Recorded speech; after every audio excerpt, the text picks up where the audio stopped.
It's an amazing adventure, though. You start looking for stones and start looking for things of significance that were significant thousands of years ago, and you get into the feel of just the ancient wisdom and understanding, and then you look at it, forces you to be responsible, and you start looking at the truth, and you start looking at what's being done with what was important to so many people, and then mistranslated and almost lost, except for what's written in stone.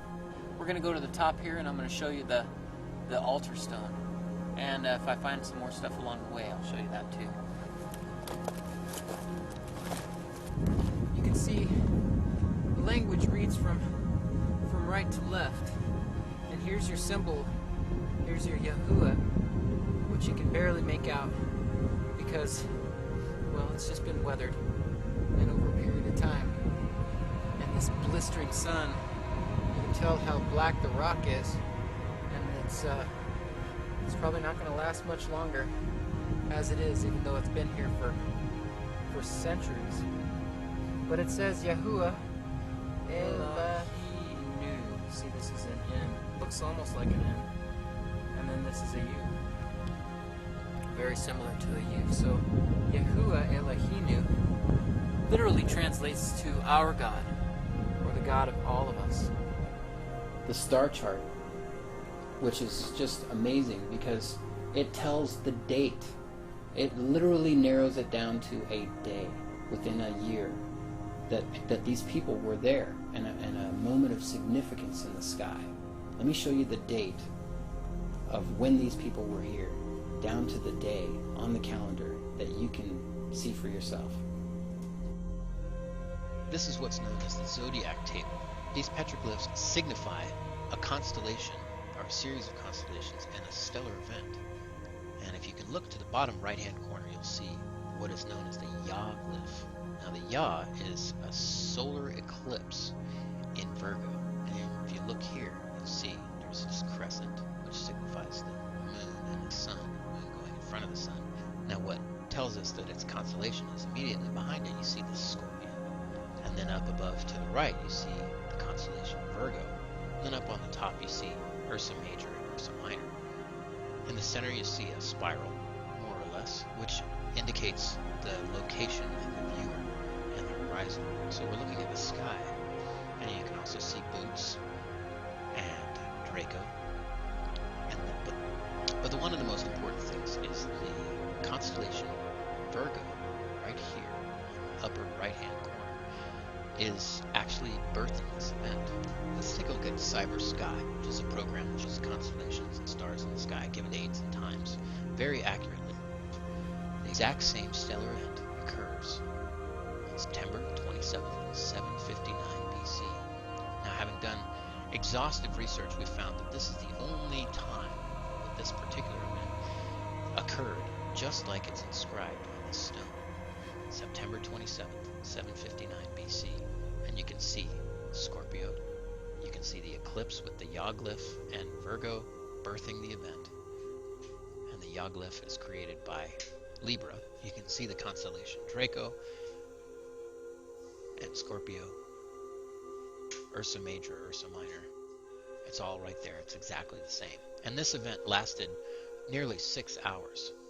So it's very significant. Once you read the text and you start to understand the Hebrew behind the words, and you understand the person and the relationship that they had with the subject that they were carving into stone, once you understand more, you start to realize that this isn't a Ten Commandments stone. This is an agreement stone between the writer and his God. You can see how the top line there has been chiseled out. Somebody just chiseled it out. There's a piece down over here that's missing, actually right about here, that's missing, broken off, and somebody took it home as a trophy. You can see up above there's people who, put in their own significance, scribe in their own, name. I was here. There's a lot of that here. So let's get up nice and close, and I'll show you what some of the most significant things are. one of the things that'll show really something that's important is that the language reads from right to left, and each one of the commandments is not necessarily a commandment, but it's a depiction of what is not. So this right here, this L looking letter, literally is our origin of the letter L. It says la, L, and this is a A. If you look, it's kind of like an A turned down on its side, which is really a depiction of the ram from the original ancient Proto-Hebrew. But this L-A is la, which means not. So it's not and a commandment and then a dot. Okay, so that's one. And then here's another one. See, it says la, and then another commandment and then a dot. So this and then again it says la. See the L-A, la, and then the rest of the commandment down here on these letters here. Okay, so you really have an idea that it says not something, and there are several of those somethings that it says not. So right here in the screen, starting in this dark patch here, this is the Yude Vav He. So what you're looking at is this is your Y, your Ya, and then this is the E. So this is Yahuwah. This says Elayik. So this one says Yahuwah or Yahweh Elayik. Okay? So it reads from right to left. And here's your Yahuwah Elayik. That just some of the most significant things right here that you'll see on this stone, which is called the Mystery Stone of Las Lunas. I hope that clears some things up for you. Oh, that's probably pottery right there. That's it. There you go. There's your evidence. Somebody was here making jars. See, it's got that curve to it. And it's this shape. So we're going to put that right back here where I found it. There you have it. There's another piece. Less than 3 feet away from the first one. Looks like it's been fired. It's got a slight curve to it. So there was definitely some people here. I don't see any markings on it, but there's some striations in the color. I found a piece here. It's got that same curve to it. This one's banded. You can see a couple of the bands right here on the inside. Here's something else that I find that's really interesting. This is a piece of red chalcedony, and you can see how, if you look real close, let's move back up a little. So if you look real close, you can see this is a pressure flake. This has been knapped. So this is a flake from somebody making an arrowhead up here. So we're going to leave that there too, out of respect. Well,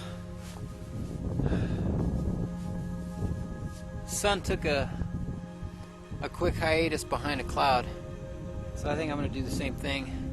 I'm going to eat some of my snacks that I brought with me, and I'm going to sit right down here where I've been finding most of these pottery shards and contemplate what it is that I'm sitting on. I think it's amazing that a place like this is so accessible and so undiscovered. So I'm just going to sit here and drink some of my water and eat a little of my food and think about the people that may have left some of these things behind.